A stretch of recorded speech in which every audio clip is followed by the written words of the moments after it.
peraí, deixa eu só habilitar a gravação aqui. Só um minutinho. Nossa, olha, nessa daí, um minutinho, já foi 9 minutos perdidos na aula.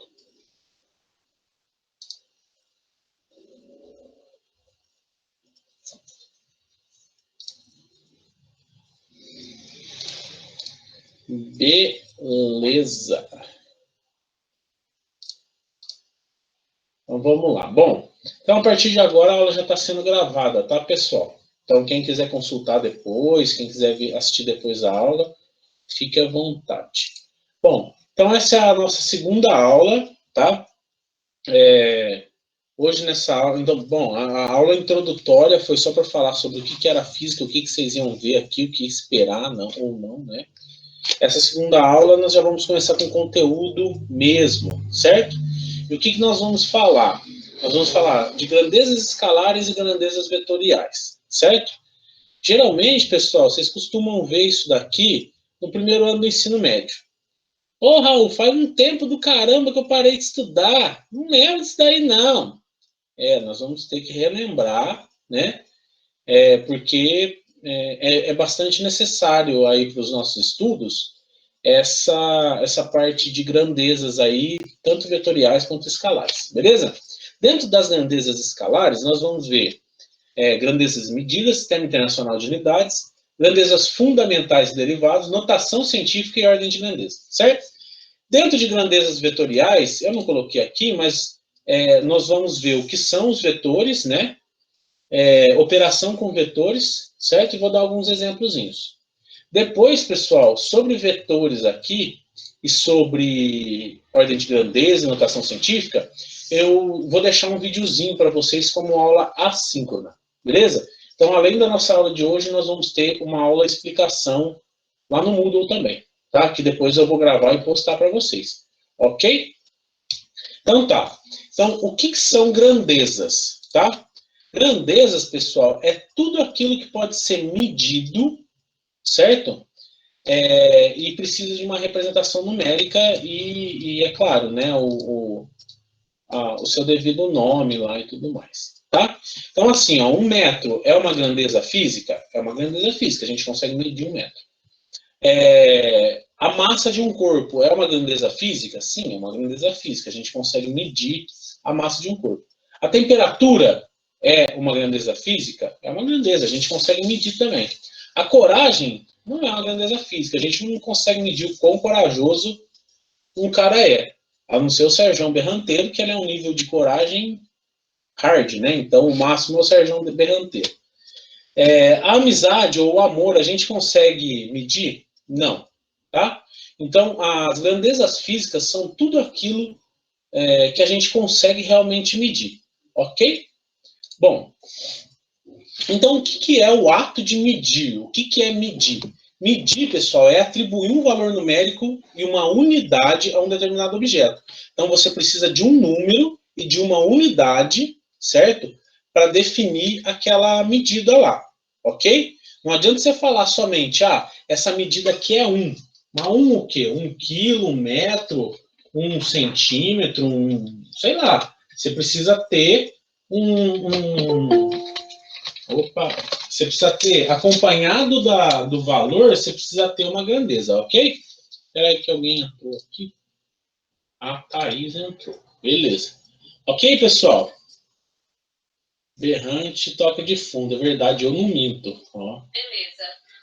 Beleza. Nossa, olha meu celular, vocês ouviram o celular falando? Então, ó, deixa eu habilitar a câmera aqui para vocês pelo menos irem olhando a minha cara. Espera aí. Opa. Então, pessoal, quando a gente vai medir alguma coisa, o ato de medir, a gente vai usar um instrumento de medida, é claro, né? E a gente vai atribuir um valor, certo? E uma unidade de medida, tá? Então, se eu for medir... Eita, caceta. Se eu for medir metro, eu não posso colocar somente 1, né? E não falar que aquilo lá é 1 metro, ok? Então, eu tenho que ter a medida e a unidade de medida. Por isso que, né, a gente fica tanto falando, tem que ter, cadê A unidade de medida. Vocês colocaram o número, não tem unidade de medida. Pô, claro, né? Tem que ter unidade de medida. Eita, caceta. Pois não, hoje tá. Ó, ó. Peraí, hein? Oh, meu Deus do céu, meu filho. Professor, Oi, bem. eu uso o DroidCam também. Você tem que fechar no gerenciador de tarefas e abrir de novo. É isso que eu faço normalmente. É nada, bom. Ei, batata pega. Nossa, que o meu sempre trava assim também. Eu tô esquecendo aqui de virar a câmera. Peraí, deixa eu virar a câmera aqui pra vocês me verem. Senão é ruim, cara. Peraí. Ok. Ah, estão me vendo aí, né? Deixa eu habilitar a câmera aqui também. Professor, a aluna Sônia não está conseguindo entrar na aula. Ela deve estar usando um link errado. Porque quando aparece aqui, quando o aluno tenta entrar, aparece aqui para mim notificação. Ela Bom, está informando no grupo. Ah, tá. Fala para ela tentar entrar nesse link aqui, ó. Vou colocar o link aqui, manda para ela. Tá bom. Ó. Coloquei aqui. Beleza? Bom, vocês estão me vendo aí, né? Sim, sim. Ó, então, sei lá. Ah, tá nada. Ô, que inferno. Bom. Tô vendo só a compartilhada só. Ah, não, esquece. Ah, tô eu aí. Agora Beleza. sim. Aí, bom. É porque aí eu gosto de fazer assim com a mão, é bom que vocês me veem também, tá? Então, até 1960... Continuamos sem ver. Mas agora vocês estão vendo minha tela, né? Isso. Ah, então beleza. Então, Brasil, vamos para frente. Até 1960, haviam diversas unidades de medida no mundo. Ainda hoje, pessoal, tem muitas unidades de medida e muitos sistemas de medida, na verdade, né? Diversos sistemas, na verdade, que eu queria dizer aqui, de medida. Hoje ainda a gente tem sistema métrico, a gente tem sistema inglês, tá? E tem o sistema internacional, que ele foi concebido na 11ª Conferência Geral de Pesos e Medidas, ainda em 1960, e convencionou-se, né, um sistema de medidas que desce para o mundo inteiro. Alguns países não usam, Inglaterra, Estados Unidos ainda não usam, tá? Mas a gente usa o sistema internacional. E que raio que é o TAR do sistema internacional? É esse cara aqui, ó, tá? O sistema internacional, ele contempla 7 unidades de medida fundamentais, certo? São elas: a massa, que é expressa em quilogramas, o comprimento, que é expresso em metros, o tempo, que é expresso em segundos, unidade de corrente elétrica, que é expresso em ampere, e unidade de temperatura eletrodinâmica, que é o Kelvin, tá? Unidade de quantidade de matéria, certo? De substância, que é o mol, e a unidade de intensidade luminosa, que é o candela, certo? Se vocês quiserem entrar nesse site aqui depois, ele mostra direitinho esse círculo aqui, que exemplifica as unidades fundamentais do sistema internacional, e dá os exemplos. Por gentileza, quem tiver com o áudio aberto, feche ele. Ah, tá? porque, nossa. Pois é. Pois é. Bom, então, ó, são essas as grandezas fundamentais que a gente tem, certo? Nós temos comprimento, que é a unidade, ó, a massa. Deixa eu ver quem está falando. Vamos ver. É a Elisinco Qualidade. Elisinco Qualidade, por favor, desligue seu áudio. Obrigado. Um abraço. Tá. Grandezas fundamentais, pessoal, são comprimento, que a unidade é metro, massa, que a unidade é quilograma, tempo, que a unidade é segundo, corrente elétrica, que a unidade é o ampere, temperatura eletrodinâmica, que a unidade é o Kelvin, tá? Quantidade de matéria, que é o mol, intensidade luminosa, que é o candela. Aí alguém pode me perguntar assim, pô, Raul, nunca ouvi falar desse tal desse Kelvin aqui, não é grau Celsius? Grau Celsius é no sistema de medidas, no sistema métrico de medidas, tá? A gente usa grau Celsius.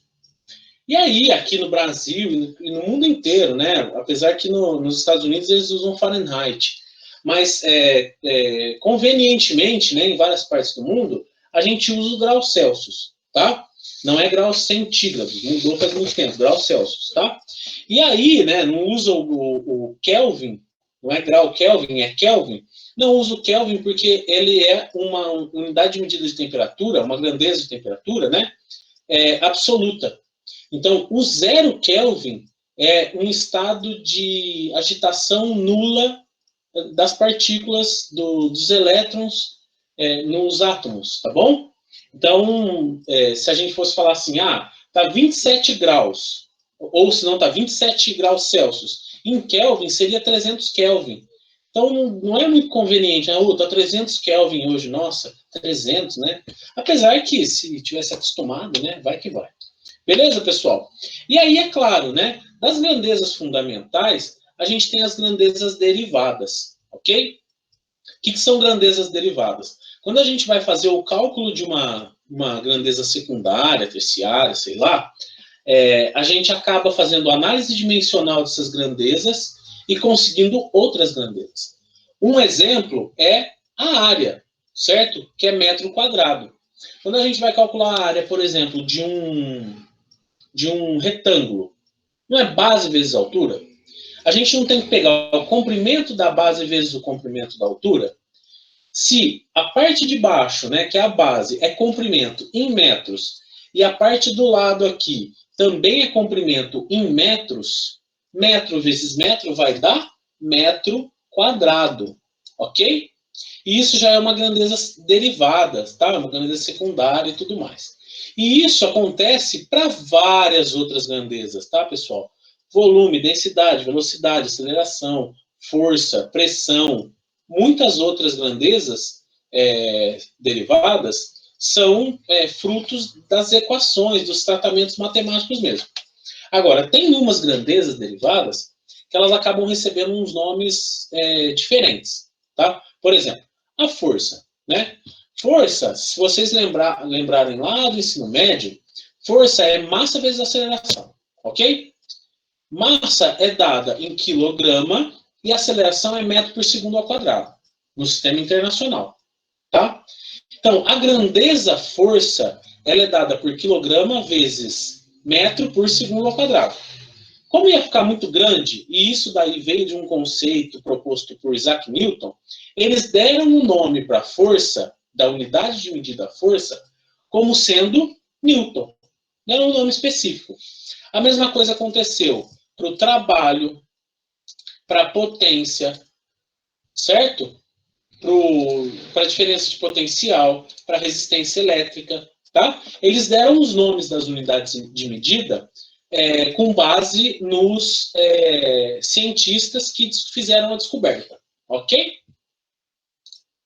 Bom, e aí, né, a gente sabendo das nossas grandezas e sabendo que essas grandezas têm que ser representadas por números, muitas vezes a gente acaba se deparando com números muito grandes ou muito pequenos, tá?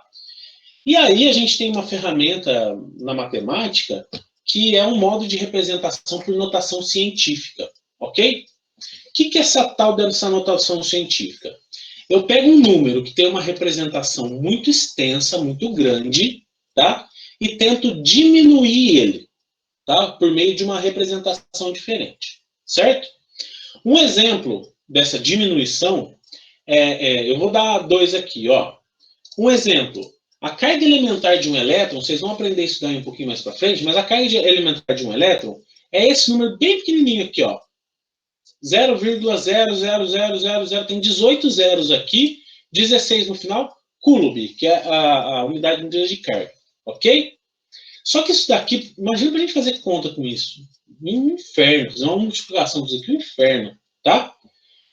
Outro exemplo que eu dou para vocês, né? Quando a gente estiver estudando lá gravitação universal, coisa do tipo, a gente vai lidar com números muito grandes, que a gente está falando de números universais, né? Planetários, né?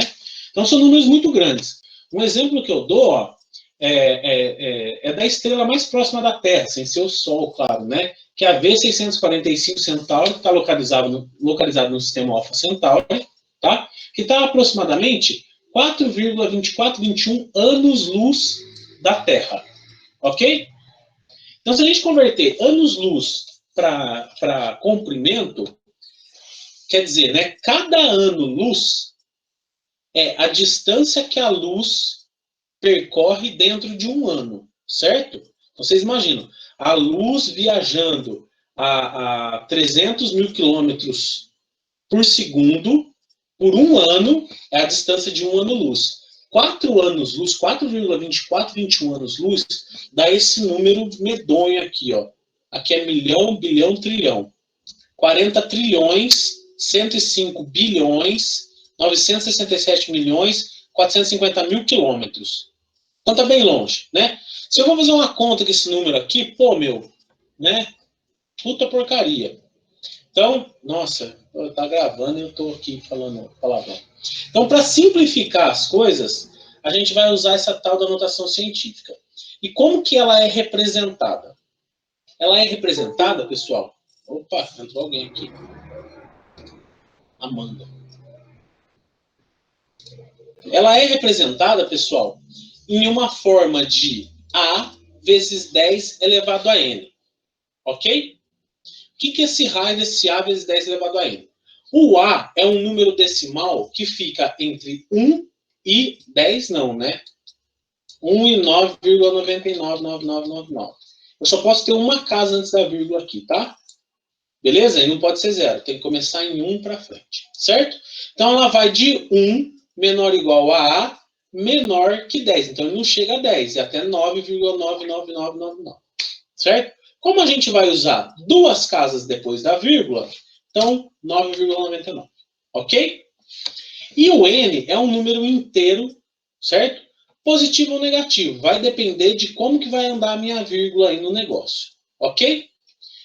Então, outra coisa que vocês têm que saber sobre notação científica é que quando o expoente N tem valor divisível por 3, positivo ou negativo, ele recebe um nome de notação de engenharia, certo? Isso daí, a notação de engenharia, ele tem uns prefixos, né? Sufixo não, só prefixos já conhecidos.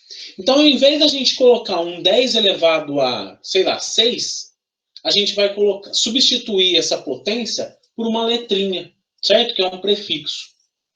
E como é que funciona isso? Ó, vocês já devem ter ouvido falar, se a unidade fundamental é o metro, se a gente tem 1000 metros, a gente tira 3 zeros, que vai virar um 10 elevado à terceira, e aí esse 10 elevado à terceira a gente substitui por quilo, e aí vira quilômetros.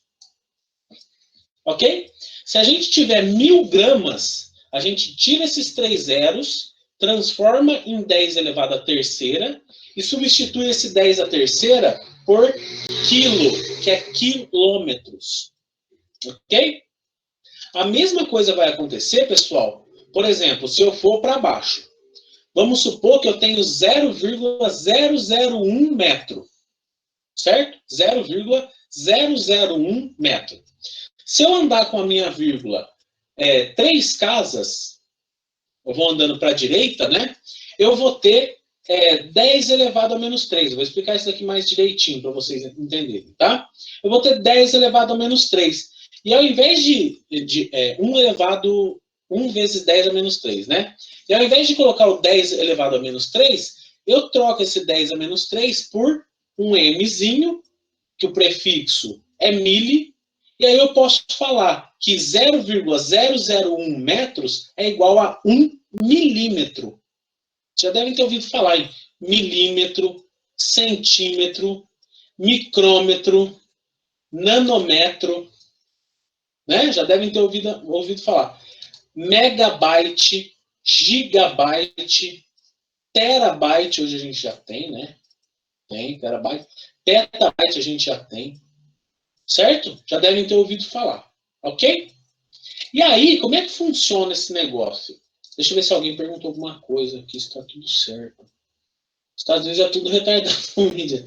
A professora deles não usar TV. Eu acho a mesma coisa, Eduardo. Eu acho absurdo, cara. Absurdo não usar o sistema internacional. Segundo os mineiros, é logo ali. Pois é. Ó, o que eu faço aqui com notação de engenharia? Eu fiz essa régua aí, essa tabelinha, para ficar mais fácil de vocês entenderem, né? Vocês treinam nisso daí para depois não ter que... Depois que acostuma, não tem que olhar mais a tabelinha, tá? Mas como que funciona? Ó, é assim. Vocês estão vendo esse número aqui muito grande, certo? Nossa, é um número muito grande. Ó, milhão, bilhão, trilhão, quadrilhão. Para casa dos quadrilhões, certo? O que eu faço com esse número para diminuir ele? Ó, eu vou dar o exemplo aqui, tá? Aqui embaixo, certo? A minha vírgula está aqui, ó. É como se ela estivesse aqui, tá? Eu posso tirar, né? Porque se é zero depois da vírgula, eu posso não representar, tá? Mas para fazer o exemplo, eu vou representar aqui, ok? Eu vou pegar essa vírgula que está aqui, pessoal, ó. Eu vou ir andando com ela até chegar aqui, ó, que é a representação dentro daquele limite de 1 até 9,99. Eu vou até tirar esses pontinhos aqui, ó, que para a gente não interessa. É só para diferenciar decimal de centena, dezena, tá? Beleza? Então, ó, eu vou tirar esse zero daqui e vou andar, ó. 1, 2, 3, 4, 5, 6, 7, 8, 9, 10, 11, 12, 13, 14, 15, 16 casas para a esquerda, certo? Então, como que vai ficar meu número? Ó, 4,01 vezes 10 elevado a 16. A representação desse número grandão aqui em notação científica pode ser esse daqui. Certo? Ô, Raul, mas para que serve essa tabela aqui, então, que você fez? Te falo. A gente está aqui, ó, no metro. Não tem nenhum prefixo acompanhando o metro, tá? Então, ele é a nossa unidade elementar. Então, está aqui no 10 elevado a 0.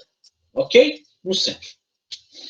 Se a gente precisa diminuir essa representação, quer dizer que a gente precisa andar para a esquerda. Ok? Com a nossa vírgula. Então, eu vou andar, ó.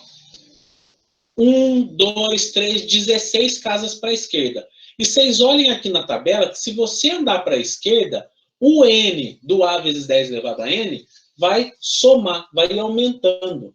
Ok?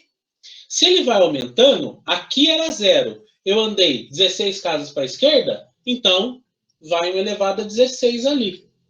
Entenderam? Ô, Raul, mas por que você tirou tudo isso daqui? Calma que a gente vai falar sobre arredondamento um pouquinho mais na frente. Ok? Aí, ó, pessoal, vocês entenderam isso daqui? Ficou claro? Certinho, professor. Beleza. Entendi. Sim. Beleza. Ó, o Cristiano fez uma pergunta aqui. É necessário usar o prefixo? Não pode deixar a potência mesmo? Pode, meu amorzinho, você pode deixar a potência. Mas tem hora que, pô, vezes 10 elevado a 16, esqueci aqui, né? Metro, fica meio grande ainda, né? Vamos supor que ao invés de 10 elevado a 16, você teria andado até 10 elevado a 18, certo? Não seria melhor escrever vezes 10 elevado, ao invés de vezes 10 elevado a 16, você escrever hexametro? 4,01 hexametro. Não seria melhor do que você escrever 4,01 vezes 10 elevado a 16 metros? 4,01 vezes 10 elevado a 16 metros. Ou são 4,01 hexametro. Não seria melhor hexametro? Lembrando, seria assim, professor. Lembrando, né, seria mais fácil, né? Então, assim, né, eu não vou exigir de vocês que decorem isso daqui, tá? Decorar é coisa de bobo. Só que a tabela vai estar aqui como ferramenta para vocês, ok? Se vocês precisarem usar da tabela, por favor, usem. Se precisar lembrar dos prefixos aqui, vocês têm tanto essa reguinha quanto essa tabelinha que eu fiz aqui também nos slides. Beleza? Bom, e quando o número... deixa eu colocar aqui, ó. 4,01 hexametro. Ok? E quando o número for muito pequeno? Olha só, esse número aqui, ó, é muito pequeno, certo? É 0,0000000. Nossa, aqui tem 18 zeros e 16, tá? Tá vendo? A representação, ele é um número muito pequeno, mas a representação é muito grande, tá? Então, vamos usar a notação científica também? Ó, minha vírgula está aqui, certo? Eu vou andar 1, 2, 3, 4, 5, 6, 7, 8, 9, 10, 11, 12, 13, 14, 15, 16, 17, 18, 19 casas para a direita. Se eu estou andando para a direita, eu subtraio do n aqui do 10 elevado, certo? Então vai ficar 1,6 vezes 10 elevado a menos 19.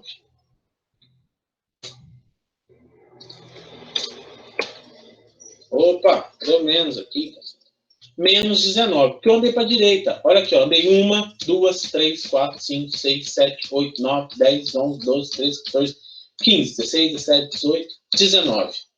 Certo? Andei 19 casas, tirei a vírgula de lá, botei para cá. 0 à esquerda não é ninguém, então a gente representa só 1,6 vezes 10 a menos 19.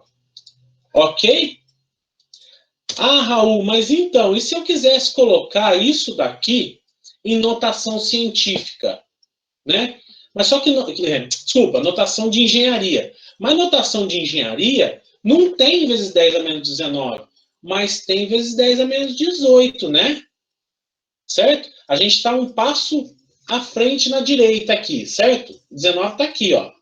Se eu der um passo para trás para chegar no vezes 10 a menos 18, ó, um passo para trás, um passo para trás, tirei a vírgula daqui, voltei para lá, 0,16 vezes 10 elevado a menos 18, certo? Pelas regras de notação científica, certinho, bonitinho, eu não poderia usar 0,16, mas a gente é teimoso, a gente usa, porque a gente quer representar de uma maneira mais fácil, certo? Então, eu posso mudar esse prefixo aqui em potência de 10 por prefixo de engenharia aqui, notação de engenharia, que vai dar 0,16, 10 a menos 18 é atto-coulomb. Ok? Então, você pode mexer, pessoal, do jeito que vocês quiserem aí. Poliana, é que nem eletrônica, micro-ons, milions, é que nem eletrônica, Poliana. Tinha lá microfaraday, você lembra? Milihenry, é que nem eletrônica, tá? Normalmente, expoente negativo está relacionado a números menores do que 1. A vírgula corre da esquerda para a direita. Exatamente. A vírgula corre para a direita, então vai ser menor que 1. Exato. Isso mesmo, Cristiano. Pegou a ideia. Tá? A gente, que nem a Poliana falou, a Poliana fez eletrônica aqui. E eu vi outro aluno, o João, o da hora. O João é da hora até no nome. Gente boa pra caramba, o João. Eles fizeram a eletrônica aqui. Olha lá o João, é João. Eles fizeram a eletrônica aqui, então eles estão habituados, né? Viram esses quilo-ohms, mega-ohms, microfaraday no curso inteiro. Então na conta errada é João mesmo. Olha lá. Beleza, pessoal? Bom, e aí, vocês viram, né, que eu saí arredondando e tudo mais. Aqui nesse caso, né, dei uma arredondada aqui ao invés de colocar esse monte de números, tá?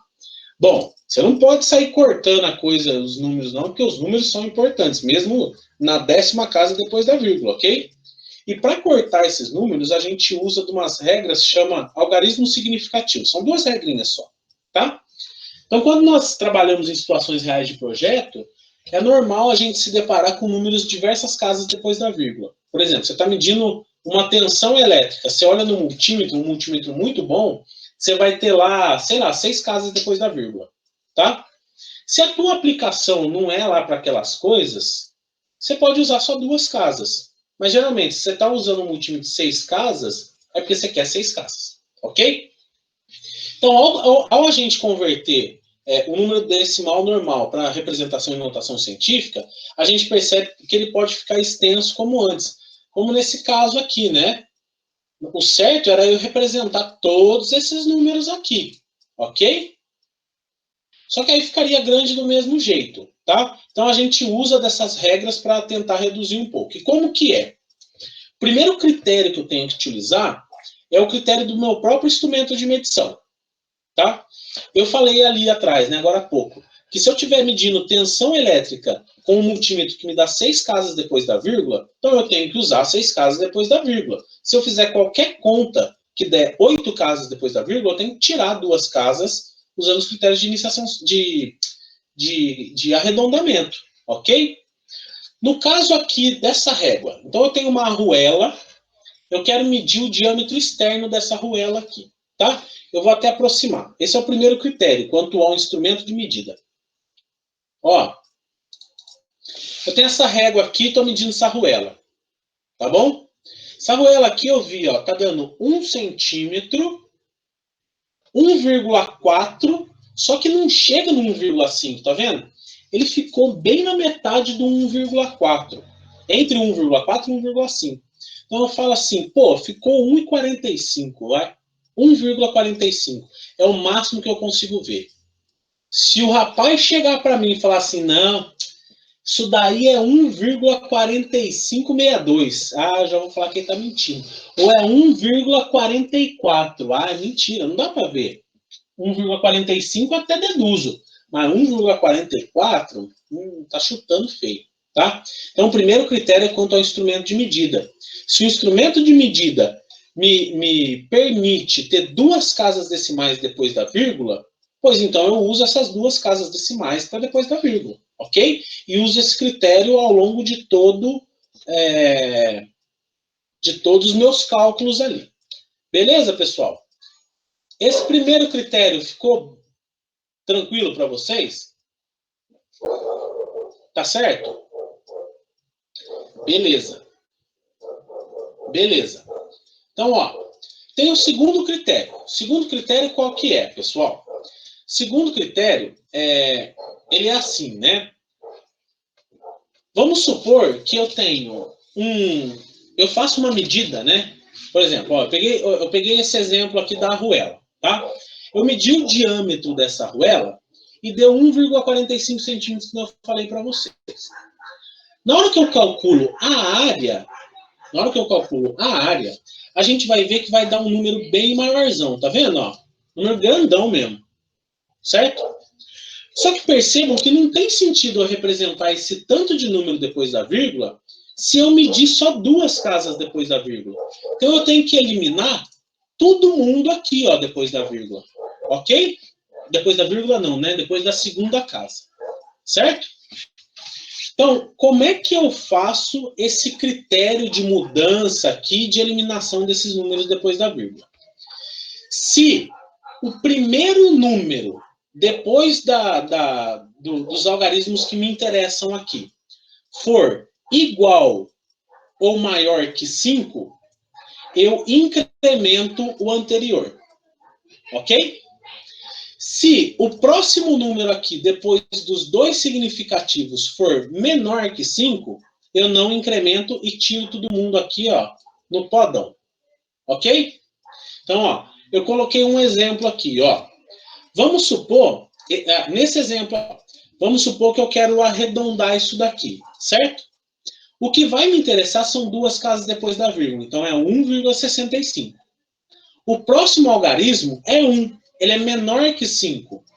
Se ele é menor que 5, eu vou representar isso daqui como 1,65 centímetros quadrados. Ok? Arredondei, tirei um monte de casas e representei de uma maneira mais curtinha. Agora, olha esse exemplo aqui, ó. 1,8962, tralalá, tralalá, tralalá. Vocês estão vendo? Se eu pegar as 2 casas que me interessam por conta do meu instrumento de medida, certo? Olhar só para elas e reparar no próximo algarismo, nós vamos ver que ele é maior que 5. Certo? Maior ou igual a 5, né? É 6. Se ele é 6, eu tenho que incrementar as duas casas anteriores. Se é 89, eu passo para 90. Vamos supor que, vou dar mais um exemplo, ó. Vamos supor que esse número aqui, ó, aqui fosse 8, certo? Na hora que eu fosse arredondar isso daqui, eu ia olhar para as duas casas decimais depois da vírgula, o próximo algarismo é maior ou igual a 5? Sim, é 8. Então eu vou representar isso daqui como 1,66. Tranquilo? Ficou claro isso daí, pessoal? Tá beleza? Sim, perfeito. Beleza. Beleza. Então tá bom. Então tá. Então, a gente tem esses dois exemplos aqui. Eu vou deixar esses dois exemplos para fazer na aula assíncrona que eu falei para vocês, tá? Que eu fiz lá alguns exemplinhos. E aí eu acho melhor vocês verem lá. Podemos fazer assim? Porque senão eu enrolo o moio com vocês, que eu só tenho mais 20 minutos de aula. Ok? Pode ser? Beleza. Sim, pode sim. Concordar. Beleza. Então tá bom. Então, olha, até agora, pessoal, a gente estava falando de grandezas escalares. Beleza? Grandezas escalares só interessam para a gente o número dela e a unidade de medida. Então, se a gente está medindo o comprimento, por exemplo, 1 metro é 1, que é a grandeza, e metro, que é a unidade de medida. Tranquilo? Essa informação para a gente basta. Agora, grandezas vetoriais... Eita, tem gente entrando agora. Sara Gomes. Grandezas vetoriais são diferentes, porque nas grandezas vetoriais, a gente precisa, além do tamanho dela, né, do número, a gente precisa saber a direção e o sentido desse vetor. Ok? Então, ó, eu coloquei aqui um exemplinho que nós podemos definir uma grandeza escalar como o tempo, massa de um corpo, apenas por um número seguido da sua unidade de medida. Só que quando a gente fala, por exemplo, de um corpo em movimento, tá? Se a gente está falando de um carro no espaço, não tem muito sentido a gente só falar a velocidade dele. Se ele está no espaço, a gente precisa saber em qual direção e sentido que ele está indo, tá? Se a gente está aplicando uma força, é interessante que a gente saiba em que direção e sentido que essa força está sendo aplicada. Senão, né, não vai fazer muito sentido você só falar que está aplicando uma força num corpo. Mas você está aplicando uma força, mas em que direção e que sentido? Essa força está sendo uma força de compressão, uma força de tração, ok? Então, por isso que a gente usa essas grandezas vetoriais. E o que é o tal do módulo de um vetor, de uma grandeza vetorial? O módulo, pessoal, nada mais é do que o tamanho do nosso vetor. Geralmente, ele é proporcional ao comprimento do vetor, mas nem sempre, tá? Pode acontecer dele ser menorzinho ou maior. Beleza? Então, o módulo é só um comprimento proporcional à intensidade dessa grandeza. Certo? Esse módulo sempre é positivo. Não sei se vocês já ouviram falar, né, de módulo em matemática, que a gente coloca a incógnita entre dois risquinhos assim, ó. Quer dizer que aquele número lá, ele não tem positivo e negativo. Ele é um número, a representação do número somente. Ok? Módulo é isso aqui. Agora, direção é diferente.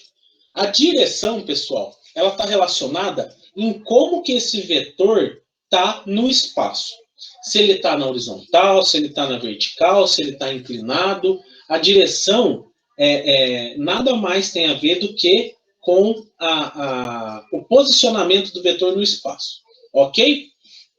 E aí, né, a gente pode ter vetores, né, diversos vetores, na mesma direção, certo? Quando que isso acontece? Quando esses vetores estão paralelos. Paralelo é um do ladinho do outro, assim, ok?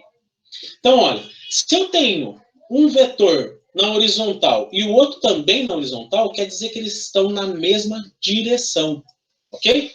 Se eu tenho vetores inclinados aqui e eles estão paralelos, esses vetores estão na mesma direção, certo? Agora, sentido é outra conversa. Sentido está relacionado com o sinal do vetor. Aí que a gente vai ver o sinal do vetor, certo? E sentido, pessoal, é dado pela pontinha da seta aqui, ó. Beleza? A pontinha da seta indica o sentido do vetor. Eu gosto de dar um exemplo assim sobre vetor, para não confundir direção e sentido. Assim, ó. Vamos supor que a gente pega o nosso carro e a gente está descendo assim a rua lá da rodoviária e chega no trevo ali, né? No trevo que vai ou para Águas da Prata ou para Campinas, certo? Para Aguaí ali.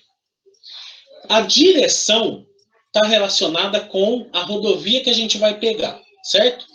Porque a rodovia, ela liga Águas da Prata a Aguaí. Beleza? A rodovia é o sentido que eu vou a direção que eu vou pegar, tá? Agora, se eu for sentido Aguaí, eu tenho que ir para um lado. Se eu for sentido Águas da Prata, eu tenho que ir para outro lado. Vocês conseguiram pegar a ideia? Então, direção está relacionado com a posição no espaço. Então, é a minha rodovia.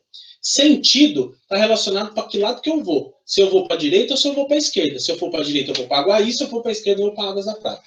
Ficou claro essas propriedades de vetores aí, pessoal? Esses detalhes de sentido e direção só fazem diferença apenas quando se estuda o que fez o movimento acontecer, certo? Só em dinâmica. Isso, Eduardo. Porque assim, ó, quando a gente está falando só no estudo do movimento, a gente não precisa saber para que lado que o carro foi. O movimento só aconteceu, certo? Agora, na dinâmica, não. A gente quer saber por que o movimento aconteceu, tá? Então, se foi aplicada uma força para um movimento acontecer, a gente tem que saber a direção e o sentido dessa força. Tem que saber para onde que o carro está indo, ou o corpo está indo, ok? Então, o que você falou está corretíssimo, certo? Só tem sentido quando a gente estiver falando lá na dinâmica. Movimento puro, não, tá? Direita ou esquerda, por exemplo, para sentido. Isso, certinho, Cristiano. Então, ficou claro. Certinho, professor. Muito obrigado. Beleza. Tá. Então, olha, como a gente falou, né? Como eu estava falando aqui com o Eduardo, né? A velocidade, tem vezes que não faz diferença nenhuma, não faz diferença nenhuma da gente falar de velocidade quando não tem nenhuma força, quando a gente não está preocupado com o que fez esse movimento acontecer, tá? Se a gente está estudando só o movimento em si, a gente só dá lá a grandeza escalar, o módulo da força, né, ou o módulo da velocidade, e está ótimo, certo? Agora, quando a gente falar, por exemplo, de colisão, certo? A colisão é uma troca de forças lá, é uma interação de forças, né, de momentos, certo? Que vai gerar uma determinada velocidade. Aí tem sentido eu falar de direção e sentido, certo? Nossa, tem sentido eu falar em direção e sentido. Mas não, é lógico falar em direção e sentido, né? Porque, imagina, duas bolas chegando, elas batem, né, colidem, e aí elas mudam o sentido. Pô, meu, aí a gente precisa saber se elas estão vindo nesse sentido, depois da colisão inverteu, a gente tem que representar isso. E aí essa grandeza de velocidade vai ser vetorial, não vai mais ser escalar, ok? E aí o que a gente tem que ter noção, pessoal... Ô, professor, Oi? Eu tenho uma dúvida. Pode falar. É uma dúvida muito antiga já. Qual que é a diferença de velocidade escalar e velocidade vetorial? Existe uma definição para diferenciar as duas? É assim, ó. Renata Conforto... deve ser aluna nova.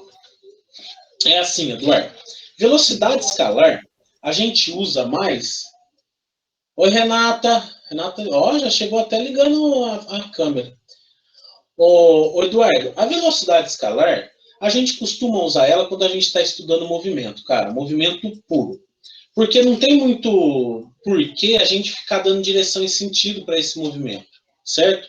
Então, é só uma representação de número. É uma representação numérica. Por exemplo, você está andando no teu carro. Você está andando a 120 km por hora. Né? Ou quando perguntam, quando você leva a multa lá.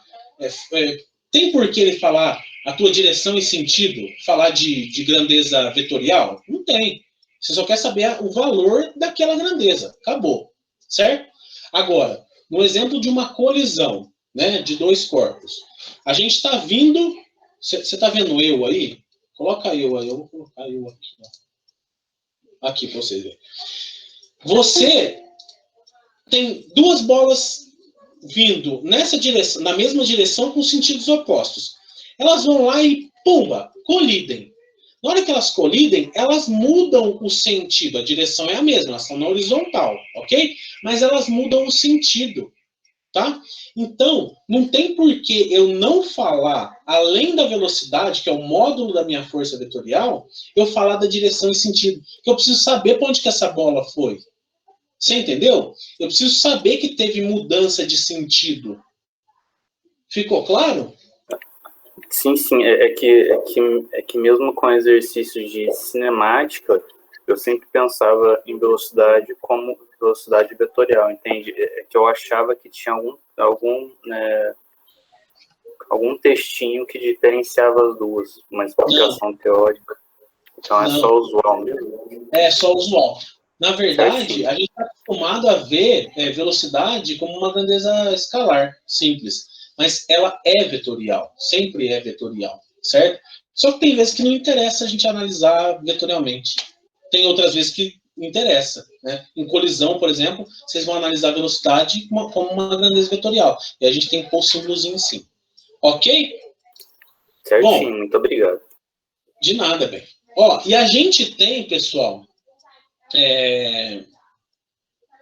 a gente vai ter, né, ao longo do curso, a gente vai ter interação de vetores, a gente vai ter que fazer operações com vetores e tudo mais, né? Não fiquem desesperados, não. Eu tenho certeza que vocês vão aprender, tá? E aí tem umas regrinhas para você trabalhar com vetor, tá? Primeira regrinha é essa daqui, ó. Se os vetores tiverem... Direção e sentido, não. Se os vetores tiverem mesma direção, a gente pode simplesmente somar eles, certo? Levando em consideração os sentidos que eles estão.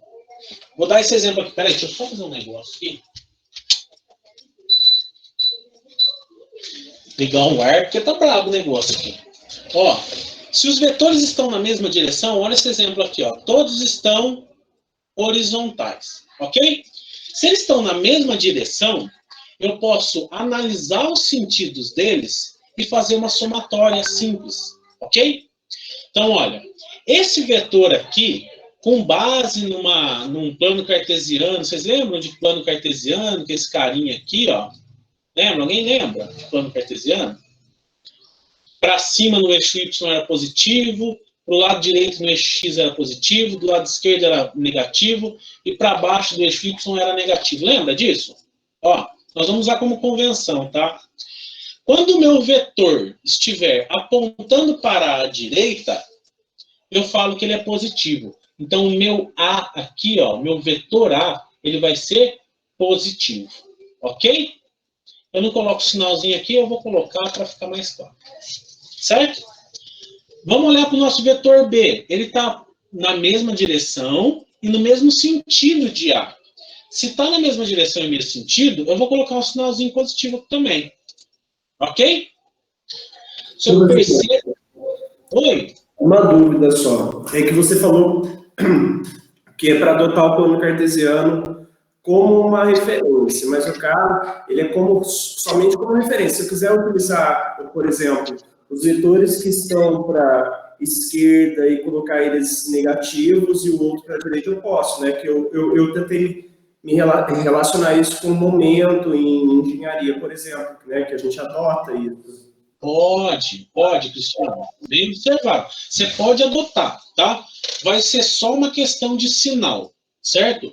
O que é interessante é vocês sempre pensarem assim. Ó, se eu adotei para a direita positivo, o oposto é oposto, é negativo, certo? Se eu falei que para cima é negativo, para baixo é positivo, certo? Você não pode falar que para cima é positivo e para baixo é positivo também. Isso não pode, certo? A convenção aqui, ó, eu estou sugerindo. Se vocês quiserem usar essa convenção, beleza. Se vocês não quiserem, beleza também. Certo? A única coisa que pode acontecer de diferente é vocês terem um sinal negativo ou positivo aqui. Mas na conta, o módulo tem que ser igual, cara. Se o módulo não bater, você fez conta errada. Ok? Entendido? Beleza. Então tá. Nossa, ó, talvez eu me estenda um pouquinho, tá? Aí vocês falam pro professor anterior aí, pedem desculpa para ele. Nem sei. Quem que é o próximo professor de vocês? Eu não sei. Próxima aula. É o Fuini. Ah, é o Fuini? Ah, o Fuini entende. Ah, o Fuini é bacana, cara. Tá? Que hora que começa a aula do Fuini? 20 Acho que é 9h05, se eu não me engano. 9h05? Eu acho que é isso, eu não sei. Acho que deve ser. Então tem tempo. Então, confirma aí pra mim, por favor. Se for 9h05, 21h. Então tá bom. Então vocês têm tempo para descansar. Ó, vê bem, pessoal. Isso daqui, essa primeira regrinha, é para quando vocês têm vetores na mesma direção, ok? Vetores na mesma direção. O sentido vocês vão dar pelo sinal de mais ou de menos, ok? Direção é diferente de sentido, tá? A segunda regrinha que a gente tem é quando os vetores estão paralelos entre si. Opa, perpendiculares entre si, tá?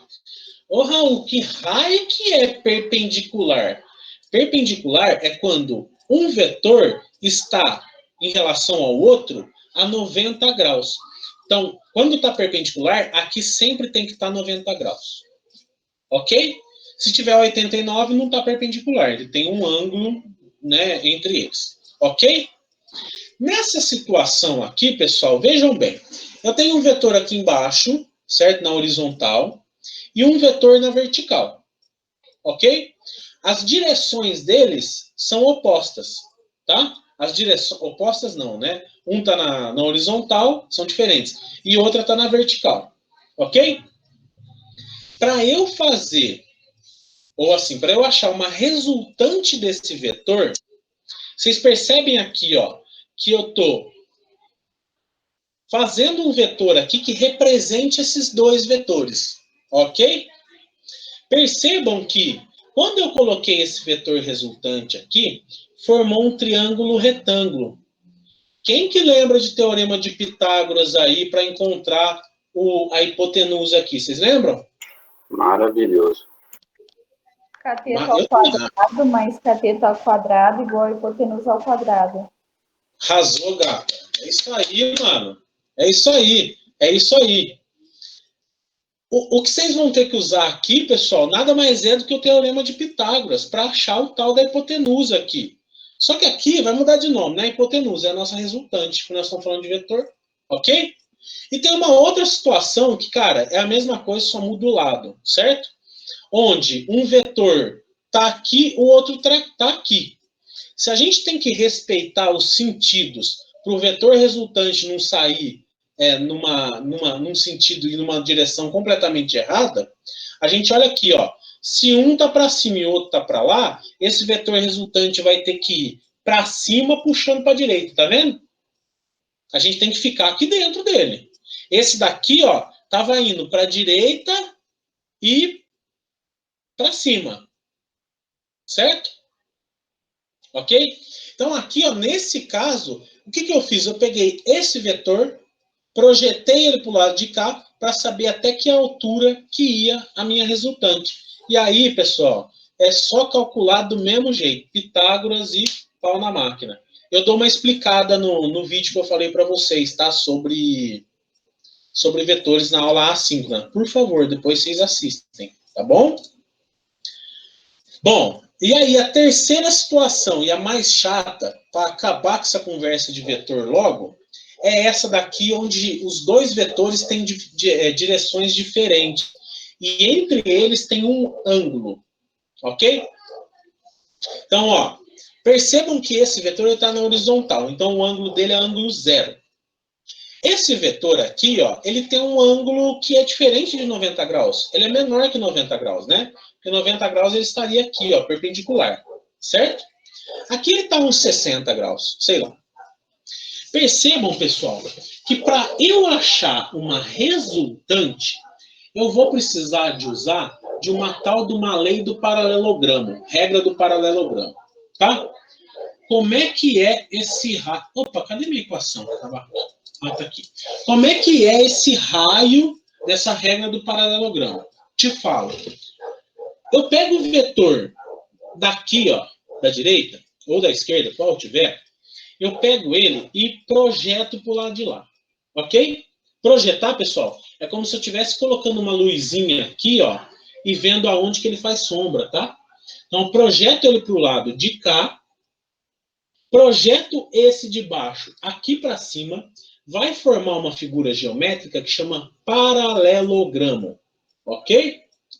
O vetor resultante é um vetor que une as extremidades mais distantes do paralelogramo. Conseguiram pegar? Então, ó, nessa situação desses dois vetores, com um vetor a 0 graus e um outro vetor, por exemplo, a 60 graus, o vetor resultante é esse que pega as duas extremidades de um paralelogramo. As duas extremidades mais longas, certo? E aí, como é que eu calculo, né, esse raio desse vetor resultante aí?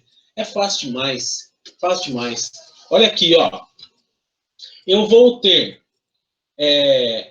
pela regra do paralelogramo, eu vou saber que essa resultante aqui, que eu chamei de C, vai ser, ela ao quadrado vai ser igual a A ao quadrado, que é o vetor de baixo, mais B ao quadrado, que é o vetor do lado, mais 2 vezes A vezes B, vezes cosseno de alfa. Raul, que raio que esse alfa aí, alfa, pessoal, é o ângulo que esse segundo vetor aqui está fazendo com a horizontal. Ok? Então, ó, geralmente eu posso dar esse ângulo aqui como sendo 60 graus. Eu faço um exemplo para vocês ali na aula assíncrona, para vocês entenderem. Pode ser 60 graus, 45, 50, sei lá, o que for, tá?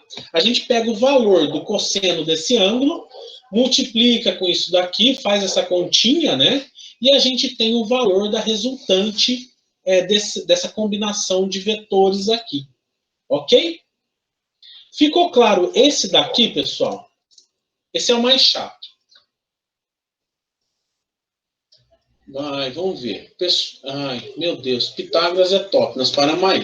Pessoal que não lembra de plano cartesiano, eu recomendo caçar do professor Ferreto, YouTube. Ou apenas pesquise na net, plano cartesiano. É muito importante e é bem de boa aprender sobre ele, tá? Beleza. Gostei da dica. Flávio, valeu, Eduardo. Seno e cosseno, Cristiano gostou. Sim, Flávio, estou com você. Elisângela. O sinal é o oposto do sinal quando falamos de lei dos cossenos para a matemática. Em matemática, o sinal é negativo. Em física, o sinal é positivo, pois os ângulos que utilizamos como base é diferente. Não, Eduardo, pode acontecer de ter alguns senos e cossenos aí com sinais negativos, né? Vai depender da orientação que a gente dá para o nosso, ou do ângulo que a gente tem lá no nosso vetor, tá bom? Se a gente tiver um ângulo maior, né? Esse vetor apontando para o lado de lá, e a gente considerar esse ângulo aqui, a gente vai ter um alfa diferente. Só que a gente pode considerar o ângulo do lado contrário também, tá? Mas pode acontecer, sim, de ter sinal negativo, tá bom? Pode repetir, Guilherme? Beleza.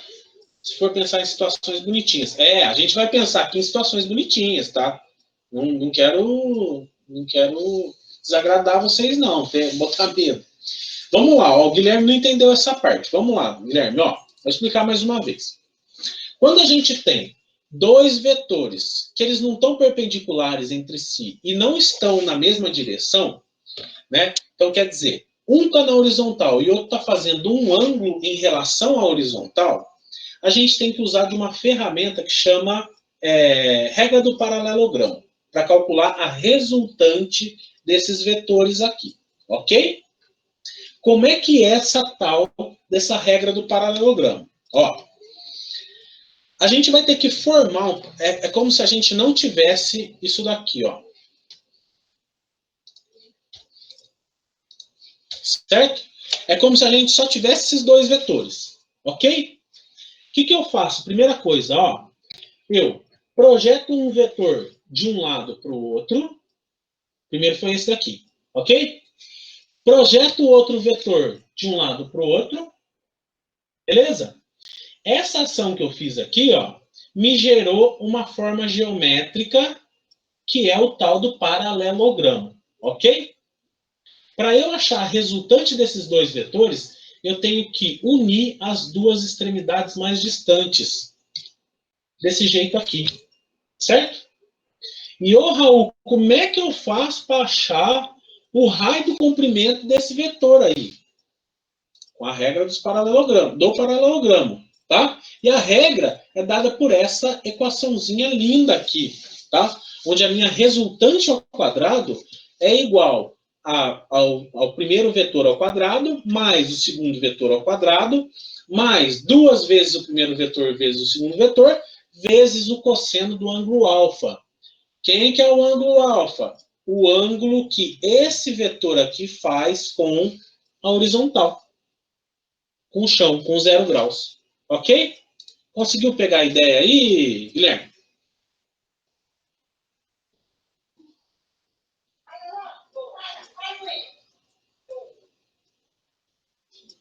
Beleza. Beleza. Beleza. Bom, então, pessoal, isso daqui é o que vocês vão precisar saber para a gente trabalhar com vetores, tá bom? Eu vou dar alguns exemplos.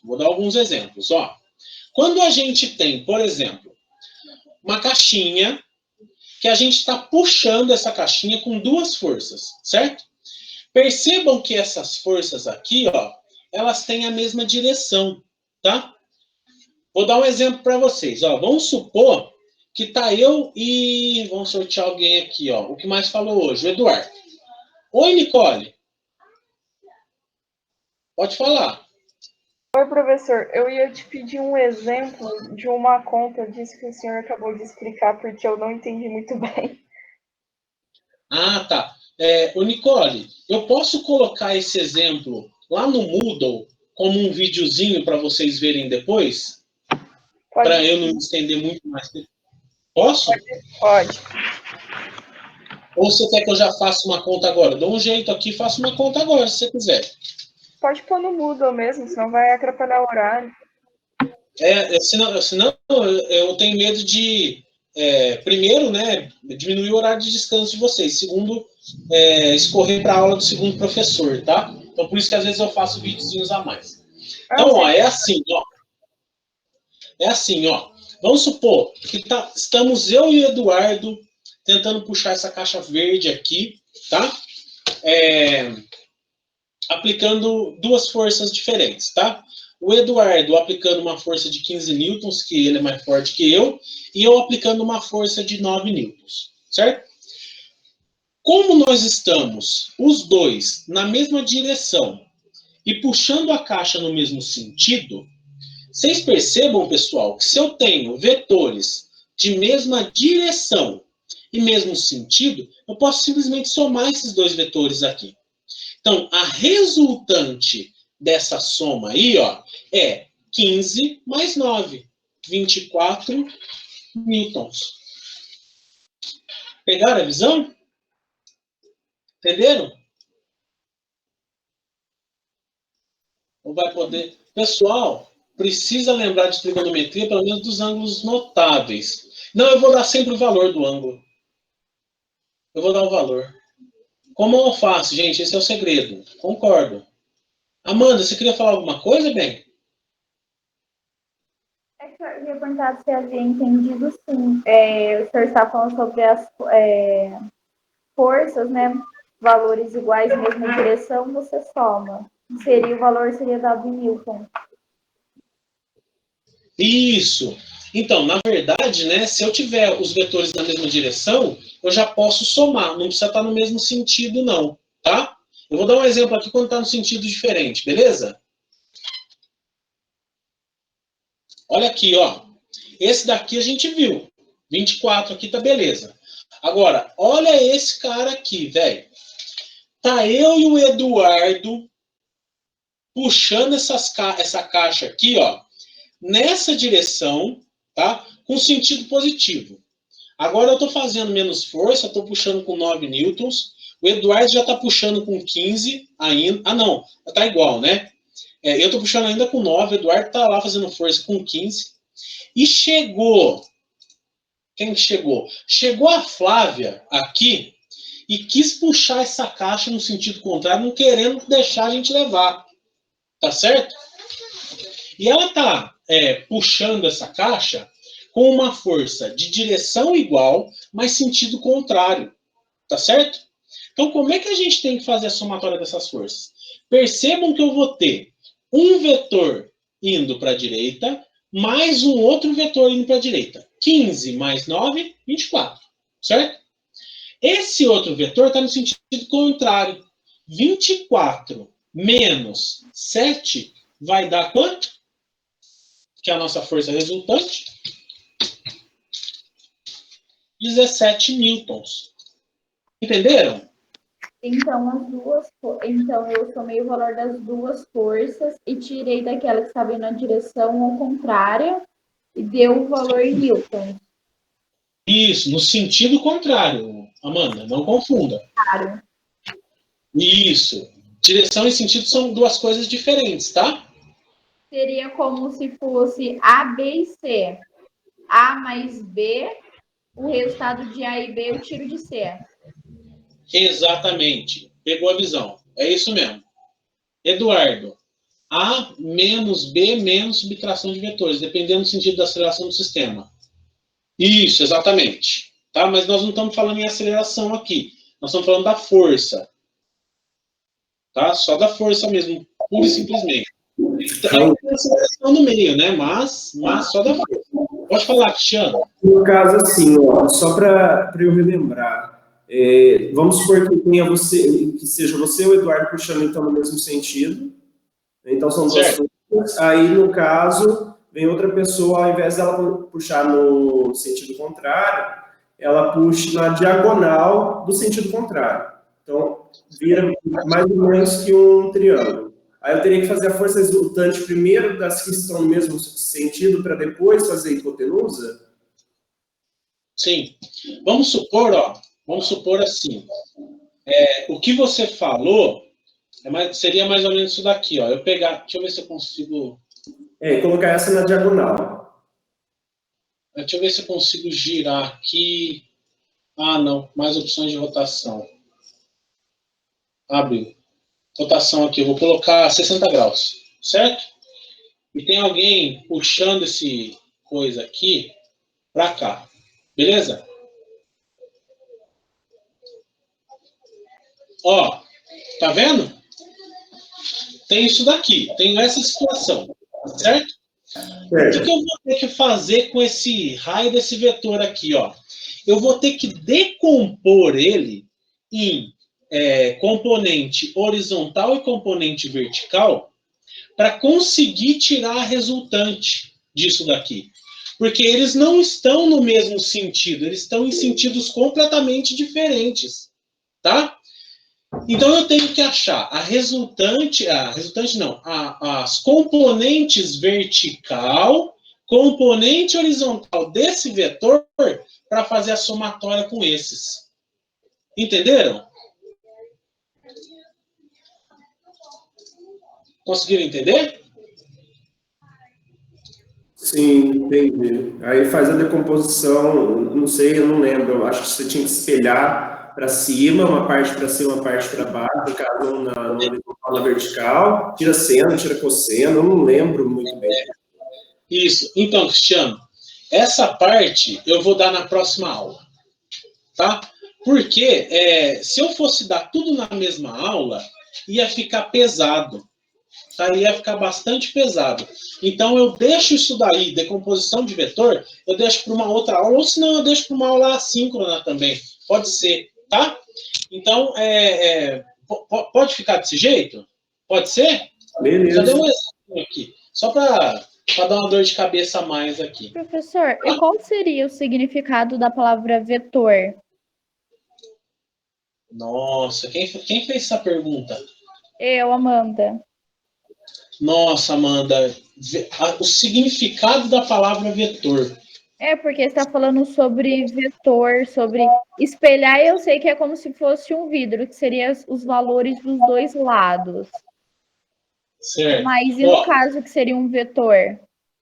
Um vetor, olha lá, ó, significado. É um elemento de um espaço vetorial ou um segmento de reto orientado. Então, um segmento de reto orientado. Para a gente, segmento de reto orientado é uma flecha, tá? E o vetor aqui, para a gente, Amanda, ai meu Deus, aqui. Para a gente, Amanda, ele é importante porque ele dá uma representação gráfica de como uma força está acontecendo, como uma velocidade está acontecendo. Por isso que é interessante a gente representar as coisas por vetores. Você conseguiu entender? O significado, o sentido da palavra, ele é só uma seta, tá? Mas para a gente, ele representa como as forças estão interagindo, como as coisas estão acontecendo em um sistema físico, uma coisa do tipo. Conseguiu entender? Eu poderia compreender vetor como uma interação entre flechas e setas, no caso? Interação entre flechas, não. Entre setas? É uma representação numérica, vamos dizer assim, uma representação numérica. Então, vetor é uma representação numérica. Isso. Fica mais claro de você entender vetores desse jeito. É uma representação numérica, tá? Ok? Ok, obrigada. De nada. Beleza, pessoal? Então, esse exemplozinho aqui, ó, tirando isso daqui que a gente fez, para dar um exemplo para o Cristiano, ficou tudo claro? Ficou claro para vocês? Bom, aí a gente tem aqui, ó, mais 2 exemplozinhos, tá? Só que esses 2 exemplozinhos aqui, eu vou deixar para a aula assíncrona, tá? Que eu vou postar ela daqui a pouco aí para vocês, ok? Porque senão eu vou me estender demais, coitado vocês. Já passou 15 minutos, já estão a 1h15 me ouvindo falar, tá? Então eu vou deixar para vocês lá 3 exemplos, tá? 3 explicações, que é sobre vetores na mesma direção, vetores em direções diferentes, mas perpendiculares entre si, e vetores deslocados em ângulo, ok? Beleza, pessoal? Vocês têm mais alguma dúvida? Isso, Milton. Ele serve para indicar sentido e direção. Para onde o corpo se move também, tá? Às vezes, Eduardo, quando a gente está falando de estática, né? Vamos supor, se alguém um dia quiser fazer engenharia civil ou mecânica, tá? Quando a gente está estudando estática, por exemplo, uma ponte, certo? A gente precisa de vetores para representar as forças que estão interagindo naquela ponte, tá?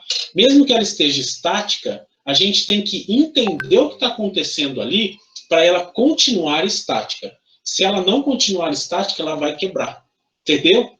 Então a gente precisa... Tem todo um conhecimento de estática do ponto material, do corpo extenso. Seria isso, né? Isso. Quando a gente vai estudar, tirar lá momento fletor, momento... tirar o momento, torsor e tudo mais, ressonância é um pouco diferente, Milton. Ressonância está mais relacionado em como uma viga ou um corpo vibra, tá? Mas, ó, quando a gente está pensando, por exemplo, numa ponte, né? E a gente faz os apoios da ponte e trava ela nos lugares, a gente tem que fazer o estudo estático dessa ponte, tá? Porque, por exemplo, a gente vai lá, pega uma ponte, trava ela numa parede assim e põe um apoio na ponta, certo? Aí, conforme a carga que está sendo distribuída na ponte, deixa eu abrir minha coisa aqui, porque eu falo com a mão. Aí, conforme a carga que está sendo distribuída na ponte, o apoio que você pôs na ponta, ele não serve para segurar essa ponte, certo?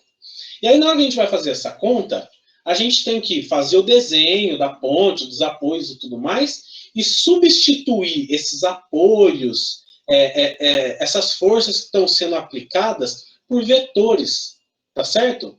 É o tal do diagrama de corpo livre. Não sei se alguém já ouviu falar, mas isso, pessoal, a gente não vai ver, não. Ah, não, a gente chega a ver diagrama de corpo livre, sim. Tá? Diagrama de esforço, né? Não, de esforço não, diagrama de esforço livre. De esforço livre, né? Diagrama de corpo livre, desculpa. A gente chega a ver diagrama de corpo livre, sim. Quando a gente estiver falando de estática.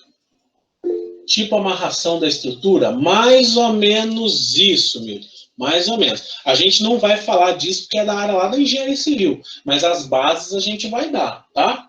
Eu quero chegar em peso e equilíbrio com vocês, sim. Tá bom? Para a gente ter uma noção. Ok?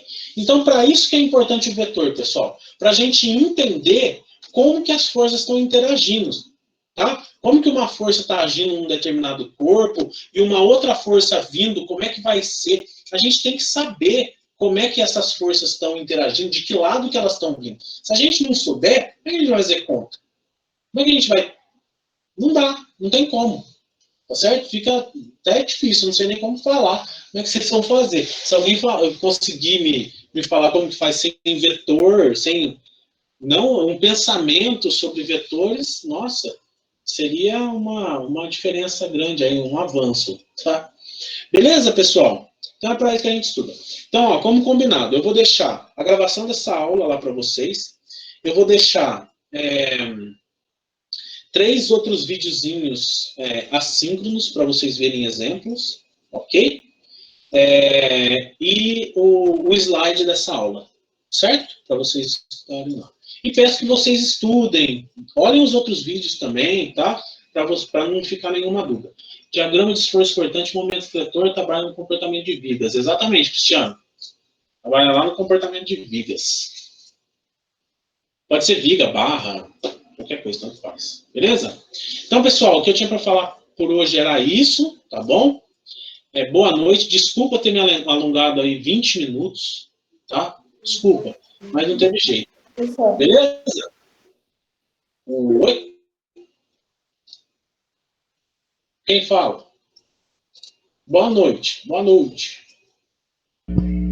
Professor, Oi, Milton. por gentileza, tira uma dúvida para mim. Esse material que você acabou de passar já está disponível no Moodle? Não, vou disponibilizar daqui a pouquinho. Tá. Eu só preciso confirmar se eu estou inscrito na sua matéria certa. Eu estou inscrito em 3 matérias aqui, eu estou em dúvida ainda. Vou postar aqui, aí o senhor verifica para mim, por gentileza? Espera aí, deixa eu ver. Ailton, né? Isso. Deixa eu parar a gravação aqui.